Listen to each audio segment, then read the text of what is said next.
Kumaon, a land of towering mountain peaks, sparkling lakes and gripping tales of warriors and damsels. Several characters enliven the land's history. But where can one find them now? Probably behind the walls of the forts of Kumaon, on their ramparts and in their dungeons. Walking through these forts is like walking with Kumaon's checkered past, its legends and history, its battles and victories.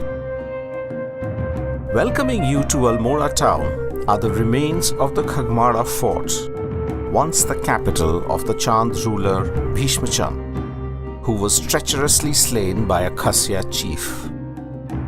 His death was avenged by his adopted son Kalyan Chand, who named the town of Almora as his capital in the year 1560. It was due to the curse of his own astrologers, since he had doubted their pronouncements, that the Chands were soon to decline from not only Khagmara, but also their seat of power, the Malla Mahal. Built by King Rudra Chand in the 17th century, Malla Mahal offers a panoramic view of Almora town, and it is here that Rudra Chand planned what was to be the most crucial campaign of his life, that against his own maternal grandfather. Even though his machinations added to the power of the Chands, their rule was brought to an end by the Gurkhas, who established themselves in Almora in 1791. Later, British entered Kumaon, and Malla Mahal became the fulcrum of power under Commissioner G.W. Trail. Malla Mahal, along with the neighboring Rani Mahal, remained the seat of British power in the hills until the country got her independence.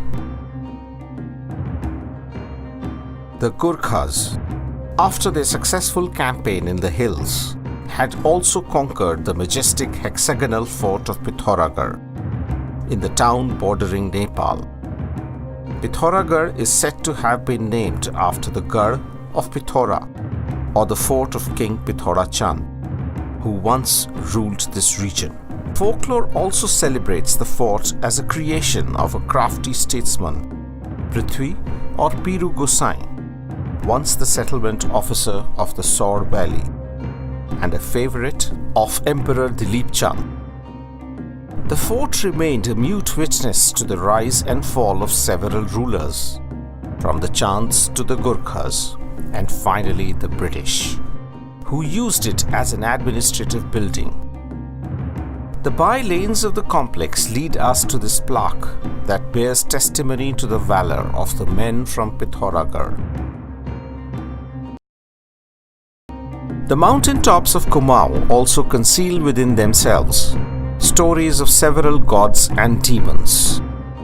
One of these is the demon king Banasur, after whom this fort near Loha Ghat is named.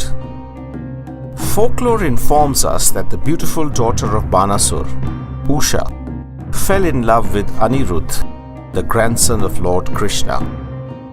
The young lovers lay in hiding inside this fort for several months before being found out by Banasur. Banasur, an ardent devotee of Lord Shiva, had been warned by the Lord that the fall of his kingdom's white flag would signal the arrival of his destroyer. It was with Anirudh's arrival that the flag fell, and, alarmed, Banasur wreaked havoc on his own subjects. Legend has it that Lord Krishna came here to protect his grandson and defeat the demon, whose eerie laughter still resonates in the hills of Champavat. Champavat was home to powerful dynasties like the Katyuris and the Chands, who built many forts in the hills. In the 8th century, the young Rajput prince, Somchand, who lived in Allahabad, began a march towards the region when a saint told him that his destiny lay northwards. He found his calling at Champavat, becoming a powerful king here, ruling from the fort of Rajbhunga, the stone fortress that later hosted many masters like the Chands, the Gurkhas, and the British.